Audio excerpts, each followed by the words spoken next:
I went up to Georgia on a plane from Miami. Took a ride on the highway to Kentucky and Tennessee to see Mr. Daniel, Mr. Woodford and Mr. Bean, to drink of their spirit and to taste of their dream, to try just a little southern hospitality in the freshness of that springtime, in the countryside so green, in the beauty of the springtime, in the countryside so green.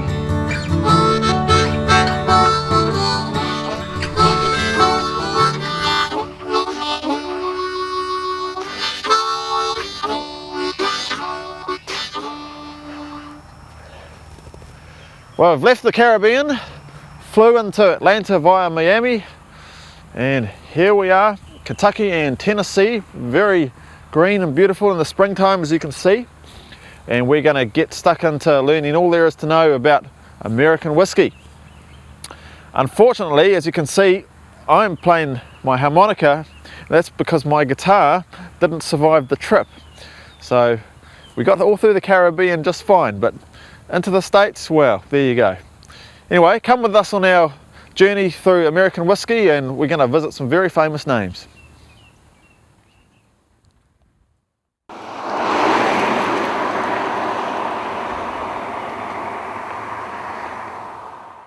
When this was part of Virginia back in the 1700s, Bourbon County was a very large county. There were only 5 counties in Kentucky.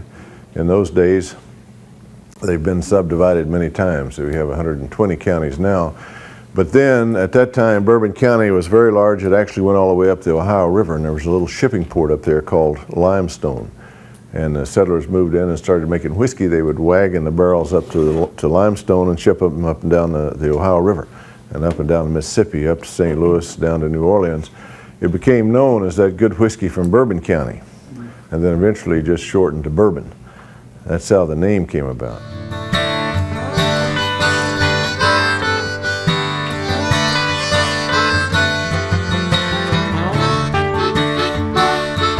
A very important test that we do is we'll actually take some of that grain and put it into a small snifter, put a little very pure water over it, warm it up and smell it. See, the nose comes in even at the earliest stages, because there are some characters that must, for example, musty odor, that's a killer. If that comes in our corn, that's one of the things that will go straight through to the whiskey. It's totally unacceptable. So if we smell must in the corn, it's going to be rejected. We do not use genetically modified corn, or any other grain for that matter.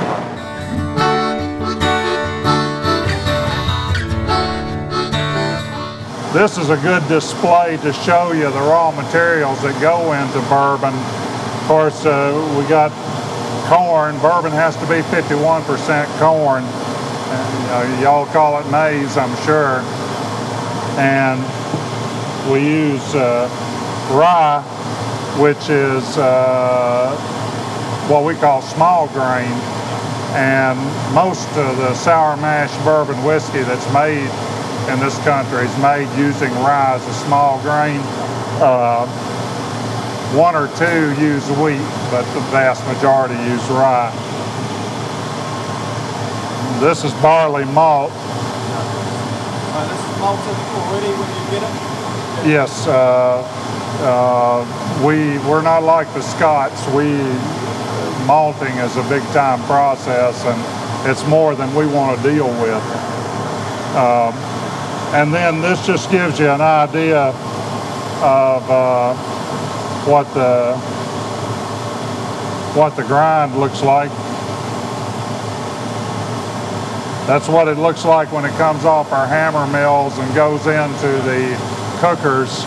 And this is very carefully controlled. It has to be a certain distribution of sizes, and that way we get the maximum starch out of it, but it doesn't gum up our feed recovery later on. We put this into the fermenter. This is after it's been cooked. Yeah. The starch has been released, and if you'd like to.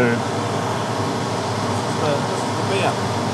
No, this is not beer. This is the mash before it's fermented. Cooked before fermented. Tastes that sweet?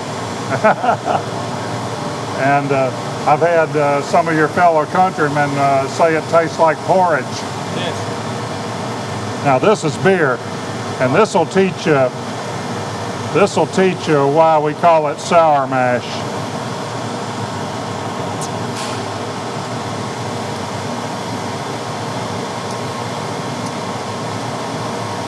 And you get that big sour taste, and we want that because that contributes ultimately to the way the bourbon tastes. It's like a sourdough bread almost. Oh yeah, for about the same reason.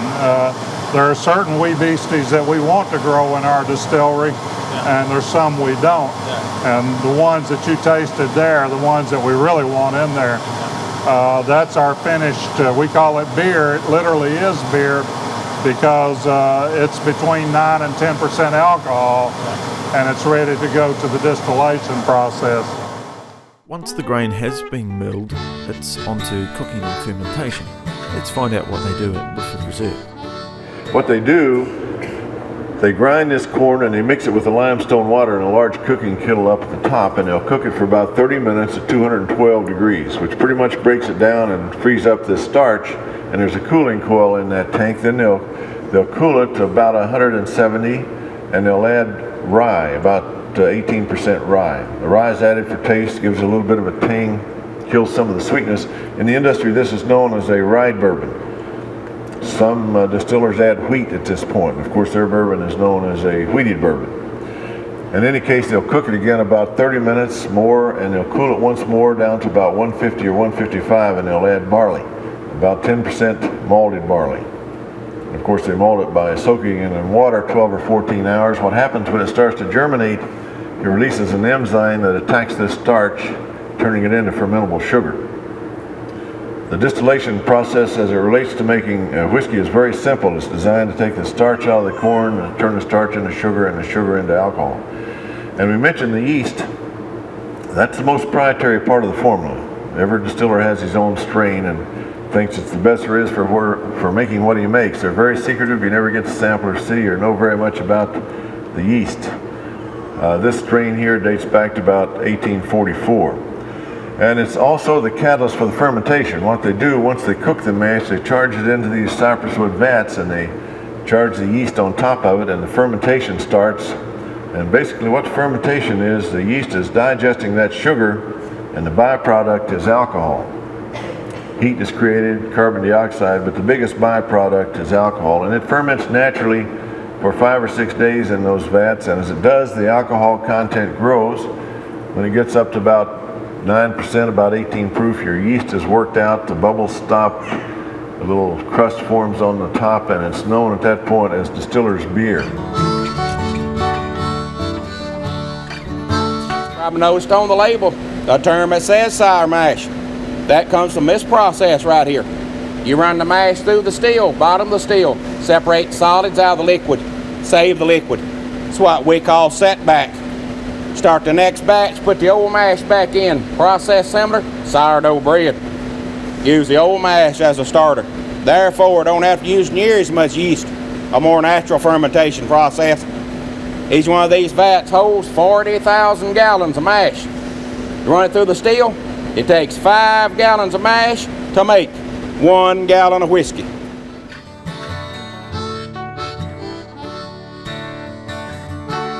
What makes Tennessee sipping whiskey different from bourbon is a process called charcoal mellowing, and here in the rickyard is where that gets underway. Slats of sugar maple are stacked into what they call a rick, and these ricks get set on fire and put out at just the right time to produce the ideal charcoal for mellowing Jack Daniels.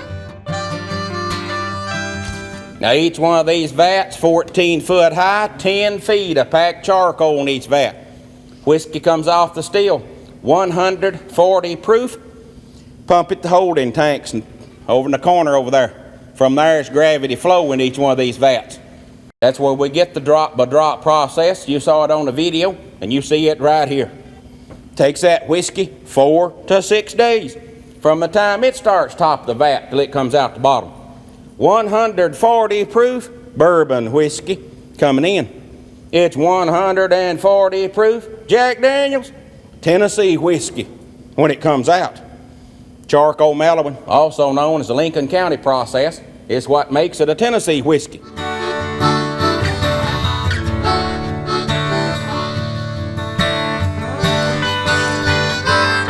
Just a cooper raising a barrel. They charge it with steam, put the hoops on, and then they start a process to make it easier for the whiskey to get into this wood. They toast this wood. They expose it to radiant heat about 20 minutes. It pulls the flavors to the surface, and it creates what's known in the industry as the red line. You can see it pretty well on this piece of wood, about a 1/16 of an inch there. That's a flavor layer. It's like toasting bread at home. Your bread's fairly bland. You toast it, you pull the flavors to the surface, they crystallize, and your toast tastes better. But it's still a little slick and hard for the whiskey to get into the wood, so they take it a step farther.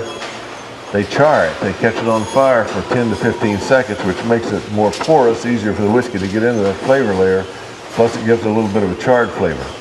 Every distiller has his own spec for the char, and Bluegrass provides most of the barrels for the distilleries in America and most of the wineries. But the deeper the char, the more char flavor whatever they're maturing in this barrel will have. So they'll have a spec of 64th of an inch or 32nd or whatever.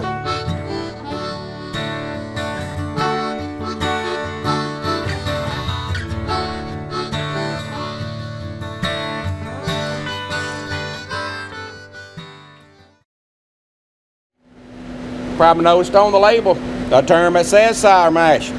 That comes from this process right here. You run the mash through the still, bottom of the still, separate solids out of the liquid. Save the liquid. It's what we call setback. Start the next batch, put the old mash back in. Process similar, sourdough bread. Use the old mash as a starter. Therefore, don't have to use near as much yeast. A more natural fermentation process. Each one of these vats holds 40,000 gallons of mash. You run it through the still, it takes 5 gallons of mash to make 1 gallon of whiskey.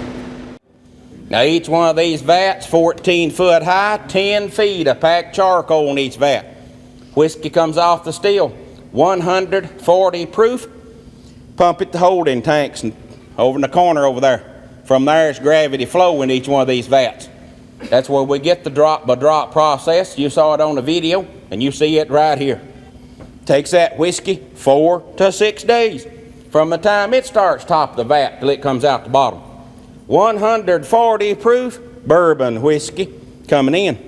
It's 140 proof Jack Daniel's Tennessee whiskey when it comes out. Charcoal mellowing, also known as the Lincoln County process, is what makes it a Tennessee whiskey. What makes Tennessee sipping whiskey different from bourbon is a process called charcoal mellowing. And here in the rickyard is where that gets underway. Slats of sugar maple are stacked into what they call a rick, and these ricks get set on fire and put out at just the right time to produce the ideal charcoal for mellowing Jack Daniels. Cooper, just a cooper raising a barrel.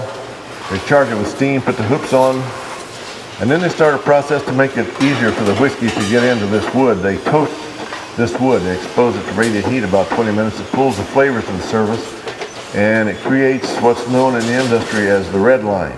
You can see it pretty well on this piece of wood, about a 1/16 of an inch there. That's a flavor layer. It's like toasting bread at home. Your bread's fairly bland. You toast it, you pull the flavors to the surface, they crystallize, and your toast tastes better. But it's still a little slick and hard for the whiskey to get into the wood, so they take it a step farther. They char it. They catch it on fire for 10 to 15 seconds, which makes it more porous, easier for the whiskey to get into that flavor layer. Plus, it gives it a little bit of a charred flavor. Every distiller has his own spec for the char, and Bluegrass provides most of the barrels for the distilleries in America and most of the wineries. But the deeper the char, the more char flavor whatever they're maturing in this barrel will have. So they'll have a spec of 64th of an inch or 32nd or whatever. We purchase these barrels from Bluegrass Cooperage in Louisville, Kentucky. We put 52 to 53 gallons of whiskey Each barrel, place it up in the warehouse where it ages for at least 4 years. Summertime, that warehouse heats up, pours in this wood open up, and the whiskey seeps into the wood. As it cools off, pours close back up, that forces whiskey back out of the wood. Does two things to the whiskey. Goes in and out through the charred portion of the barrel. That's where we get our color for our whiskey. Second thing, matures the whiskey.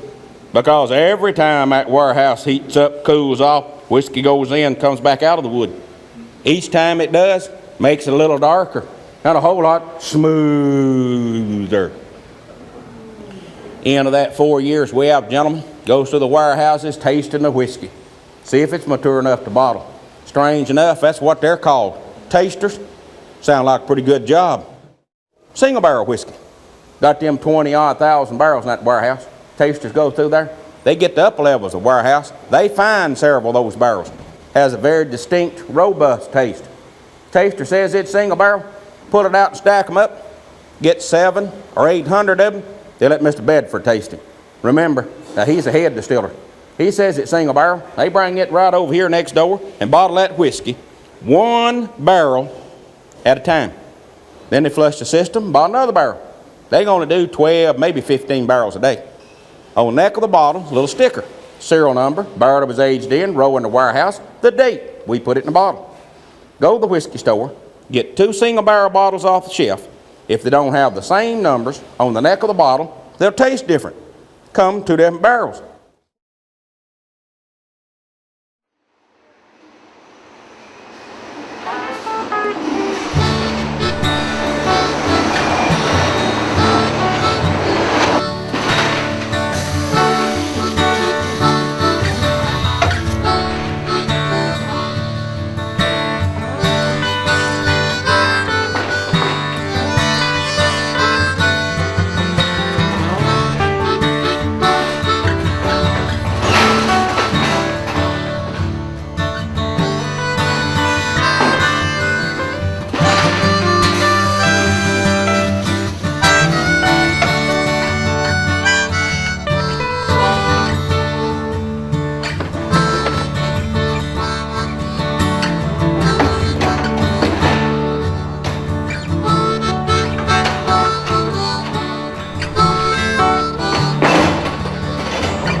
Whiskey and Booker's, Baker's, and Basil Hayden are the 4 parts of our small batch collection.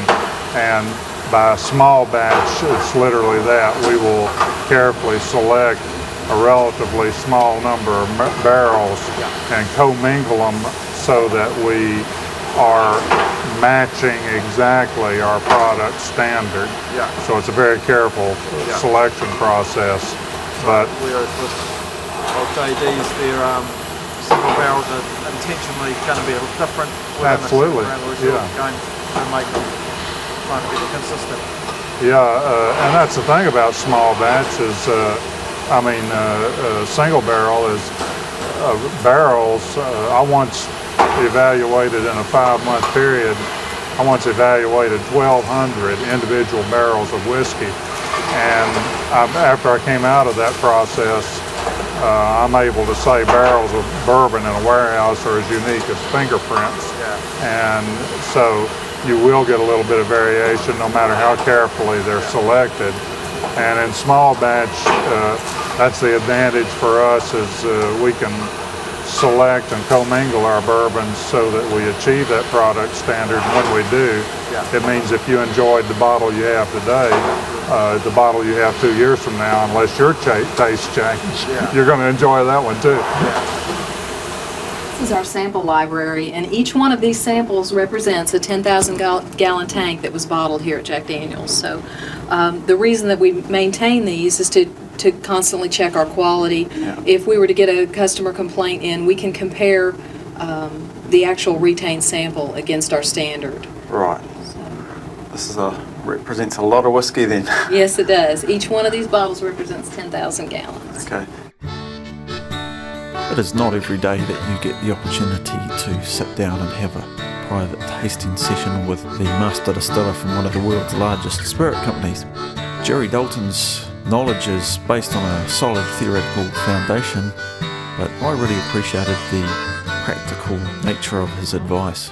Tasting is, there's really three components to this. First thing is you get this in your mouth and you want to swazzle it around. You know, you can make disgusting noises if you want to. You can smack and slurp and do all those things. But the real object is to make sure that you get some of what you taste on all parts of your tongue. And the reason is your tongue will perceive different things in different places. You perceive sweet on the tip of your tongue, sour on the sides of your tongue, bitter, and some of the more complex tastes you'll get across the top of your tongue. So that's the first component, is be sure you get it all swished around. The second thing is when you swallow the whiskey, wait, because there's something called the finish, and the finish is literally there's some complex things going on, and so when you swallow this whiskey, some is on the back of your tongue, the back of your palate, and as that residue warms up to your body temperature, there are complex flavor compounds that literally vaporize at body temperature that were not vaporized until it reached that temperature. Those vaporized compounds will go up behind your palate into your olfactory sense, and you'll literally smell something and taste something.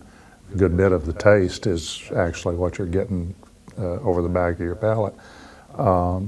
You'll actually taste things and sense things in the finish that you didn't when you initially tasted. So that's why the finish is so important, and you'll find that's characterized by some whiskeys may have a short finish because you get a burst and then it's all gone. Some may have a lingering long finish, so that 20 or 30 seconds after you've swallowed the whiskey, you're still experiencing something going on, and some are in between, obviously. So first component is get it all over your tongue, taste it. Second component is wait for the finish. And the third component is you're going to do all that again, but now you're going to add a little water. And we do that to people talk about opening up the whiskey. And I don't know what they meant when they first started saying that, but I can tell you what it means to me. If you could visualize a flavor compound that looked like this in its existence inside that whiskey, and as you change the balance of alcohol to water, some parts of this compound like water better than they do alcohol. And so those parts will start to come out as you go to more and more water, and literally they'll open up. And every time the geometry of this compound changes, the way you interact with it changes, and it literally changes the taste. So the result will be that you will open up the whiskey, and you can literally customize. If you like a whiskey but you say it's not quite right, you might add a little water, taste it, and say, now it's exactly right. So you can always customize a particular whiskey to your individual taste. People ask me how I drink whiskey, and when I'm not tasting, when I taste neat, and then I reduce it with water. But when I'm drinking whiskey for pleasure, I almost universally drink it over the rocks. Bourbon is robust. I've heard the Scots tell me that, oh no, don't put ice in it, you'll bruise it or whatever. Well, bourbon is robust and it has a lot of character to spare, and the result is if you put ice on bourbon, your initial taste is going to be pretty much neat.